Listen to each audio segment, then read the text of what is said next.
Taxminan $4000 oyligimdan voz kechganman aynan. Hayotingiz davomida bo'lgan eng noodatiy va adolatsiz holat. Bir holat bo'lgan. Rahbar bilan yozma kelishuv qilmasdan ish boshlaganmiz va bu menga ancha katta dars bergan. Har bir loyihalarni boshlashdan oldin yozma kelishuvsiz ish boshlamaslik menga saboq bo'lgan.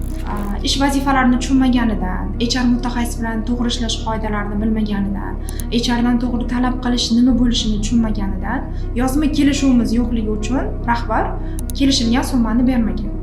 Agarda hozirgacha hisoblasam, qancha maoshimdan voz kechib ketganimni, taxminan $4000 oyligimdan voz kechganman aynan shunday rahbarlar bilan tortishmaslik uchun. Sababi erkak kishi bilan tortishni o'zimga teng ko'rmaganman va ikkinchidan tushunmagan inson bilan tortishlik, u insonni darajasiga tushish va juda katta tajriba bo'lgan.